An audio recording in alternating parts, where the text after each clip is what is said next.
Hello friends, जय Hind. Friend, आज इस क्लास में कक्षा 10 हिंदी का हम 801 वीएफ कोड सॉल्व करने वाले। जितना हम पढ़ाए थे कसम से बता रहे हैं पूरा लड़ गया है। आपको पूरी भी दिखाएंगे और लास्ट में एक सरप्राइज देने वाले हैं और लास्ट तक बने रहिए, पूरा सोल्यूशन दिखाएंगे आपको। ठीक है, टेंशन ना लीजिए। सबसे पहले हम बकवास नहीं करते हैं और सबसे पहला प्रश्न सॉल्व करते हैं। ठीक है, जो प्रश्न हम आपको पढ़ाए थे सुबह में लड़ गया है। ठीक है, जो लोग नए बच्चे हैं जो 2026 में एग्जाम देंगे वो प्लीज़ लास्ट तक रुकिएगा, आपके लिए एक सरप्राइज है। रानी केती कहानी के रचनाकार कौन है? मोस्ट इंपॉर्टेंट बताए थे इंशाअल्लाह खान, कई बार बताए हैं जो सुबह में लाइव ले रहे थे टेस्ट। ठीक है, अजातशत्रु नाटक के रचनाकार हम आपसे बोले थे कि एक जयशंकर प्रसाद का रचना पूछेगा ही पूछेगा। आ गया ना। अजातशत्रु के नाटक के लेखक कौन है? जयशंकर प्रसाद। आपको तितली बताए थे, कमायनी बताए थे, ये याद रखिएगा। अगला है शुक्ल युग के आलोचना विधा के प्रमुख लेखक कौन है? रामचंद्र शुक्ल। ये शुक्ल युग की आलोचना, जहां भी आलोचना की बात किया जाए वहां रामचंद्र शुक्ल की बात आ जाएगी। ठीक है, अगला प्रश्न है शुक्लोत्तर युग के समय अवधि। हम आपसे बोले थे कि अवधि याद करके जाइएगा, लड़ गया ना। हम क्या बोले थे? 1919 से 1938 1947 हो जाएगा। ठीक है, याद रखिएगा। बहुत सारे मेरे भाई बहन गलती किए हैं कि 1918 से 1938 मार के चले आए हैं, याद रखिएगा। ठीक है, 1938 1947 होगा। ठीक है, शुक्लोत्तर युग के मतलब समय अवधि। अनंत, जैसे अनंत आकाश के रचनाकार कौन है? पांचवा प्रश्न है, मोस्ट इंपॉर्टेंट है। देखिए याद रखिएगा, इसका धर्मवीर भारती हैं अनंत आकाश के रचनाकार। ये सुबह पढ़ा दिए हैं। प्रयोगवादी काव्य धारा की विशेषता है, पर देखिए इसकी विशेषता क्या है, याद रखिएगा। नवीन उपमानों का प्रयोग। ठीक है, नवीन उपमानों का प्रयोग। ठीक है, नवीन उपमानों का प्रयोग याद रखिएगा। रीतिकाल का समय अवधि। देखिए हम बोले नहीं थे कि लड़ेगा, क्योंकि आपके सिलेबस में हम बोले थे कि क्षयवादी प्रयोगवादी पढ़ लीजिएगा, युग रीतिकाल पढ़ लीजिएगा। हम पहले ही बताए थे। तो रीतिकाल का समय अवधि 1643 से 1843। ठीक है, मोस्ट इंपॉर्टेंट है भाई, लड़ेगा। आधुनिक काल की मीरा किसे कहा था? ये हम कसम से बता रहे, सुबह बताए थे। कौन है? महादेवी वर्मा। ठीक है, आधुनिक काल की मीरा किसे कहते हैं? महादेवी वर्मा को। हम आपसे बार बार कहते रट लीजिए। मैथिली शरण गुप्त की रचना कौन सी है? ठीक है, भारत भारती के लेखक मैथिली शरण गुप्त। नीरजा के लेखक कौन है? महादेवी वर्मा। कमायनी के जयशंकर प्रसाद। ये आपको सब सुबह हम पढ़ाए थे, सेम ऑप्शन के साथ पढ़ाए थे। केदारनाथ सिंह किस सप्तक के कवि हैं? केदारनाथ सिंह किस सप्तक कवि है? याद रखिएगा, तीसरा सप्तक के कवि हैं। ठीक है, अगला प्रश्न है, कह रहा है कि जो घनीभूत पीड़ा थी मस्तक में स्मृति। अब देखिए ये कह रहा है, देखिए प्रश्न ये थोड़ा डाउट प्रश्न है, क्योंकि यहाँ पर ऑप्शन के यहाँ पर अलंकार देना चाहिए, अलंकार, बट रस दिया हुआ है। आप लोग बताइएगा ये प्रश्न का उत्तर क्या होगा। हम ढूंढ रहे हैं ना इसका उत्तर, तो पता है हमको श्लेष अलंकार मिल रहा है। आप लोग बताइए प्रश्न गलती है क्या सही है? प्लीज़ कमेंट बॉक्स में बताइएगा। ठीक है, क्योंकि आपका कमेंट बहुत जरूरी है। करेंगे आप लोग कमेंट तो हमको डाउट जो भी हमारे अंदर है क्लियर हो जाएगा। और जितने भी बच्चे चाहे मेरे भाई देख रहे हैं उनका अंदर डाउट है क्लियर हो जाएगा, जो नए आएंगे 2026 में पेपर देंगे। रूपक अलंकार होता है। अब देखिए रूपक अलंकार होता है जहाँ उपमेय में उपमान का अभेद किया जाए। याद रखिएगा, ऑप्शन नंबर इसका बी होगा।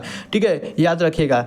देखिए ये जहाँ समानता बताइए तहाँ कौन सा उपमा अलंकार होता है, ये सबको पता है, बट ये इसका right answer option number B हो जाएगा। ठीक है, अगला प्रश्न है किस, देखिए थोड़ा क्वालिटी हाई कर लीजिएगा, अब थोड़ा दिखाई नहीं दे रहा है, प्रश्न पढ़ दे रहे हैं। किस छंद के प्रत्येक चरण में 11 और 13 के विराम में 24 मात्राएं होती है?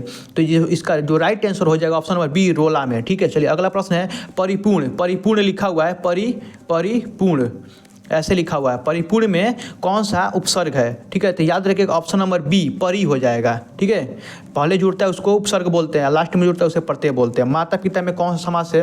भाई सबको पता है, माता पिता में कौन सा समास है? द्वंद्व समास है। भाई बहन में कौन सा समास है? द्वंद्व समास है। गिनने वाला में द्विगु समास। जैसे मान लीजिए चौराहा, तो 4 राहों का समूह चौराहा, द्विगु समास हो जाएगा। तो ऐसे आपको बताए थे हम। ठीक है, धीरज शब्द का तत्सम रूप क्या है? धीरज शब्द का तत्सम रूप धैर्य होता है। ठीक है, याद रखिएगा। ठीक है, चलिए अगला प्रश्न है, कह रहा है कि तस्य शब्द के विभक्ति की एक प्रश्न बता रहे हैं। ये विभक्ति पहचानने का ट्रिक यूट्यूब पर सर्च कीजिएगा, विभक्ति पहचानने का trick by Pranit classes, PRANIT Pranit classes. मेरा वीडियो आ जाएगा, देख लीजिएगा, 2 मिनट का है, वहाँ पर सारा डाउट क्लियर हो जाएगा। तो देखिए तस्य शब्द में विभक्ति कौन सा है? 17 का उत्तर हो जाएगा एक वचन है, चतुर्विभक्ति एक वचन। ठीक है, जिस वाक्य में क्रिया की प्रधानता हो वह मतलब वाच्य क्या होता है? कि जिसे क्रिया की प्रधानता हो, याद रखिएगा, उसको बोलते हैं भाववाच्य। ठीक है, चलिए अगला प्रश्न है विकारी पद कितने प्रकार के होते हैं? विकारी पद कितने प्रकार के होते हैं? तो ऑप्शन नंबर ए याद रखिएगा, 2 प्रकार के होते हैं विकारी पद। ठीक है, अगला है जातिवाचक संज्ञा। देखिए जातिवाचक बताए थे, जैसे मान लीजिए ये जो शिक्षक है ये भी जातिवाचक होगा। कैसे? शिक्षक होगा, डॉक्टर होगा, ये सब शिक्षक बहुत सारे हो सकते हैं।